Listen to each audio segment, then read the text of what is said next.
스탈린의 오르간 BM-13을 아시나요?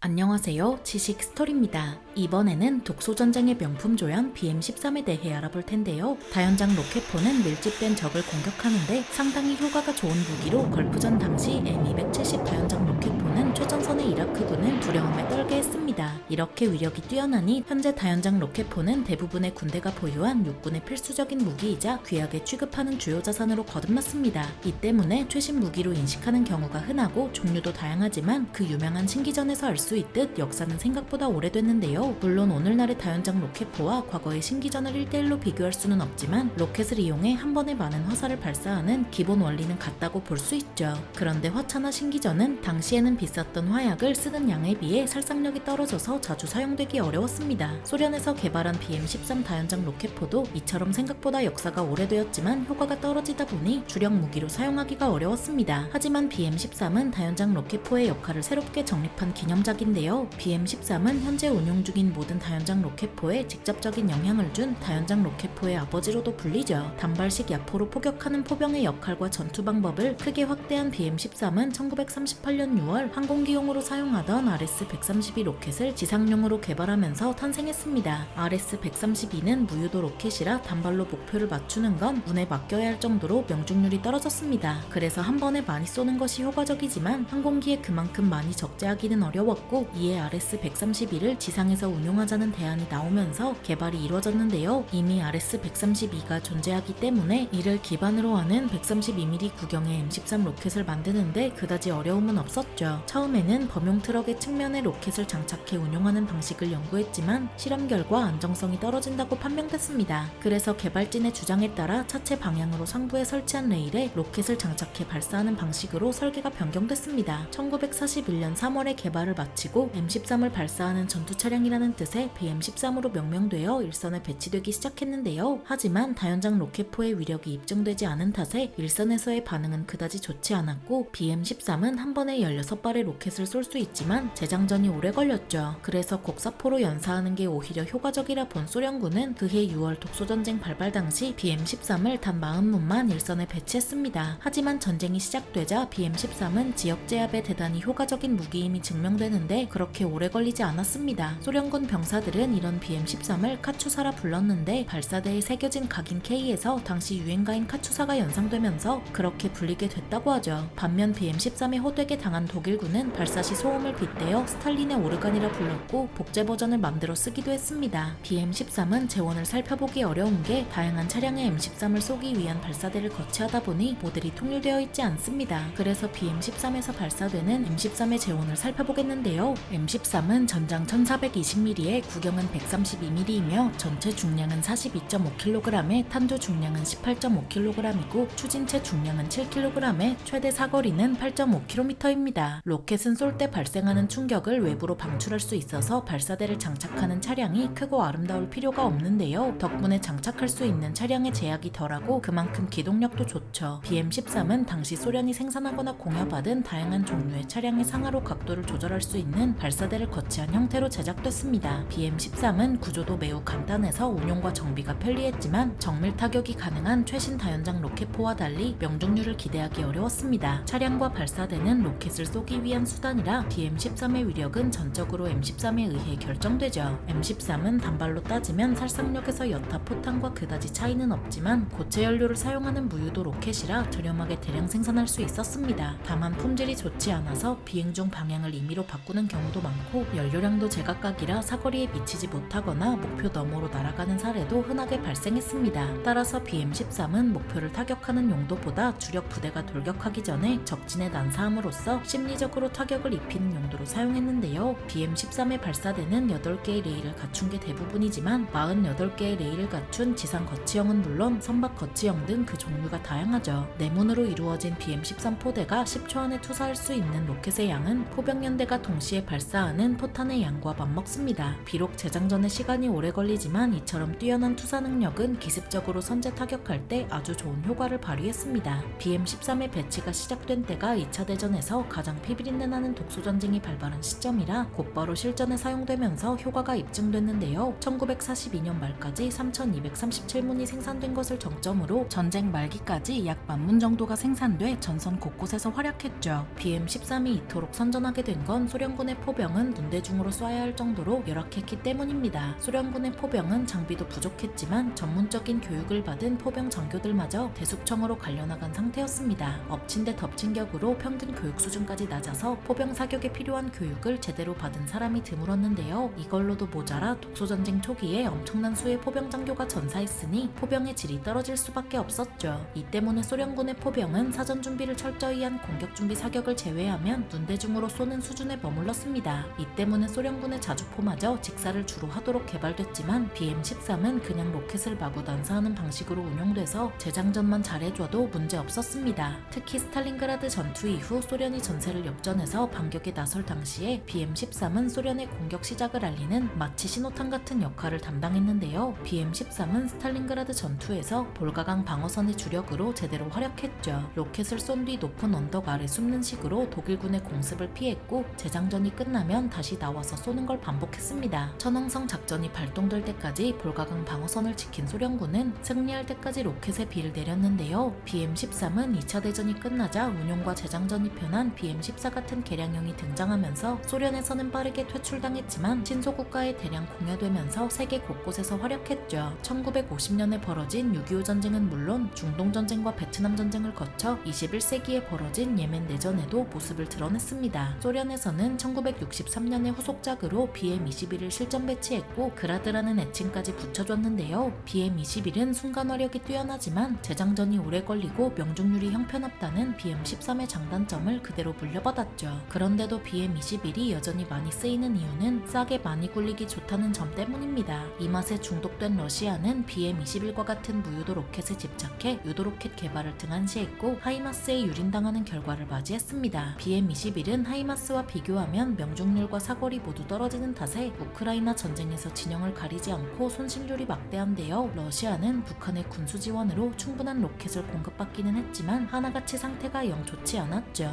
북한은 BM-13을 개량한 방사포를 운용하고 있으며 서울 불바다를 실현할 무기라 큰소리치지만 현실은 시궁창입니다. 북한의 포병은 연평도 포격을 통해 탄약의 질과 명중률 모두 형편없다는 게 드러났고 오히려 한국군의 반격으로 더 큰 피해를 봤는데요. 반면 천무 다연장 로켓포를 운용하는 한국군은 무유도 로켓은 물론 유도 로켓까지 쏠 수 있으며 전술 탄도미사일까지 쏠 예정이죠. 전술 탄도미사일은 164km를 날아가서 500kg짜리 관통형 열압력 탄두로 지하 갱도까지 날려버리는 막강한 위력을 자랑합니다. 하지만 전술 탄도미사일은 약 3,200억 원으로 200여 발을 도입할 예정인 만큼 무유도 로켓과 비교도 안 되게 비쌉니다. 하마스가 만든 가삼 로켓은 발당 가격이 고작 70에서 80만 원 선으로 2023년에 벌어진 이스라엘 하마스 전쟁에서 하루에 무려 2,000발이나 쏟아부었는데요. 역시 무기는 성능도 중요하지만 대군의 병법은 필요 없다는 나폴레옹의 말처럼 수도 중요한 것 같습니다. 독소전쟁의 명품 조연 BM-13에 대해 알아봤는데요. 영상이 유익하셨다면 구독과 좋아요 부탁드립니다.